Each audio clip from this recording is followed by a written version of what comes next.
Welcome to the Coaching Closet. I'm your host, Richele. Have you ever put together an outfit that was just right, making you feel amazing from head to toe? It takes thought, planning, and effort to create that perfect look. In life, it's the same. It's like a unique puzzle with individual pieces that we must pay attention to in order for everything to work together. If something is missing, it's like walking out of the house with no pants on. Are you ready to piece together your puzzle of life? Let's go. Hi, welcome back to the Coaching Closet.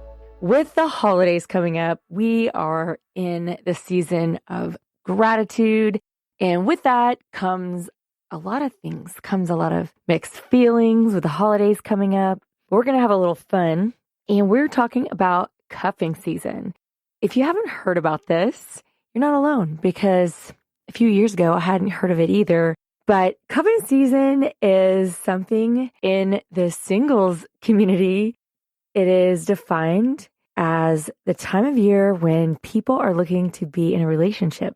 So it was first defined in 2010 in the Urban Dictionary, and usually begins around October and spikes in early November and lasts until just after Valentine's Day.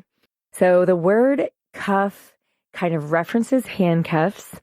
It's as the weather cools down and people are kind of staying inside a little more, wanting to spend time indoors, snuggle up kind of thing, finding someone to hang out with. I think it kind of coincides with the holidays too. There's all these different things that come along. There's holiday parties, there's family events, there's, all these holiday movies coming on.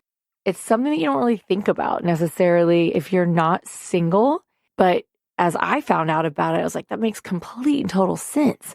So it's like you get handcuffed to somebody, kind of attached, and then a lot of times like people will break up after Valentine's Day or around Valentine's Day. And so it's also something like that you might have heard about is like having a holiday. It's like some people will just look for someone to take to holiday parties or, just kind of a casual date to have to take to Christmas parties. Like, I'm just looking for a holiday. I'm looking for someone that can be my kind of go-to person. You might have company Christmas parties. You might have family Christmas parties, and you just don't want to go alone. So people tend to socialize either a lot less around the holidays or a lot more. So it depends, it depends on maybe your employment situation, your family situation. So it can be a time of great pressure. To be honest with you, like for me, I've always socialized a lot more and love the holidays, love doing a lot of things, throwing parties. So for me, it was always a really, really fun time until I got divorced. And then it became this bittersweet time. And really for me, like always was fun with my kids. And then my granddaughter was born, and that was really fun too. But it was bittersweet because when you're single, it's like, wow, something's really missing there. You don't have that love in your life anymore. And so you're missing that component. And so I can see how that it feels like this big void. And so whether you've always been single or whether, you've had a relationship and then you have that void and you feel like, oh gosh, I'm just looking for this person to be with me during this time. It makes perfect sense that there's this cuffing season. So people maybe going to Thanksgiving, it makes sense that they may want to find a person in October so that when they go to Thanksgiving or they go to these family gatherings, someone might say, oh my gosh, are you seeing someone? We have a huge family gathering at Thanksgiving. It's like kind of our family reunion. And ever since I was a teenager, asked the question, like, do you have a boyfriend?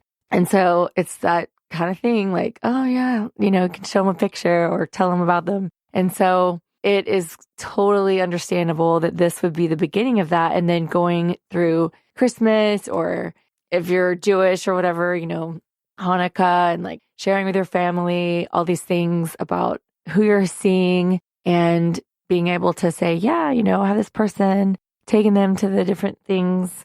And and taking them to the parties and having someone to share that with. I even remember being invited to parties, but not being able to bring someone because I didn't have a boyfriend. So being told like, you can't bring a date because you don't have a boyfriend.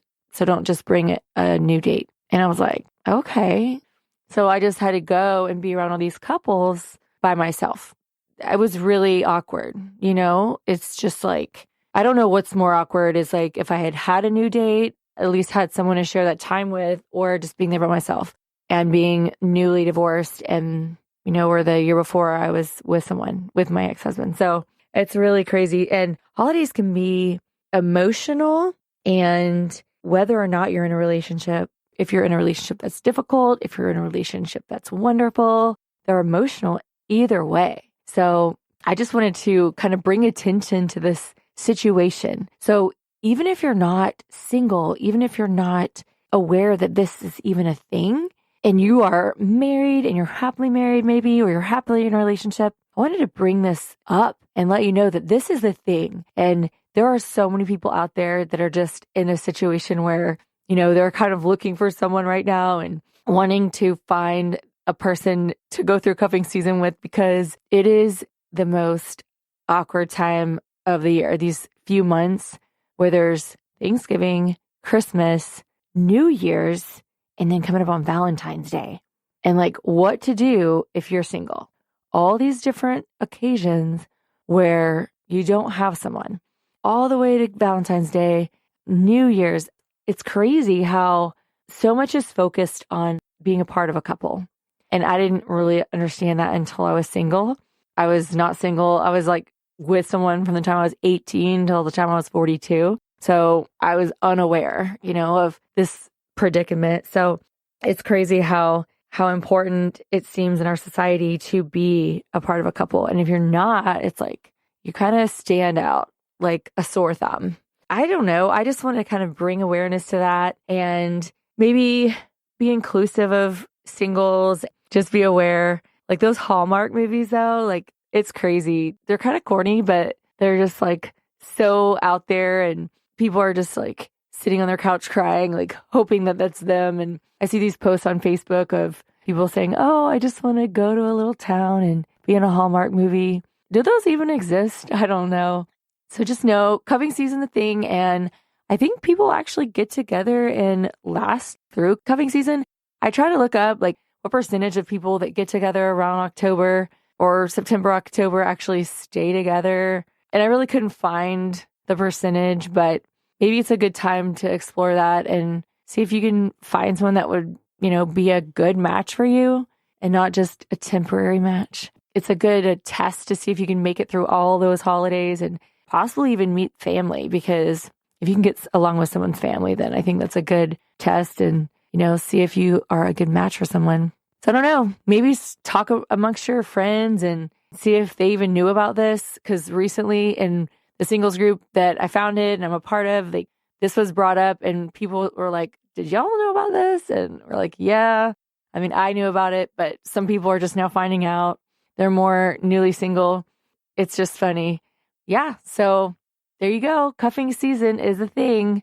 Hope you enjoyed this little quick episode about it and, give you something to talk about with your single friends. Whether you have a holiday or you've had one, I hope that you'll appreciate the fact that not everyone has had that or has that now.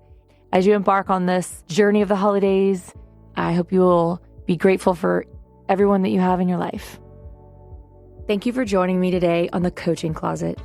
My hope is that with each episode, you will discover, like an amazing puzzle, all of the unique pieces in your life fit together to create the beautiful image of you. If you find this podcast to be helpful and would like to share with others, please do me a quick favor and leave a review on Apple Podcast. This helps to make the podcast more visible. Thanks again for spending your time with me today. Be sure to visit me at coachingcloset.com for past episodes and gifts to help you find your beauty from the inside out.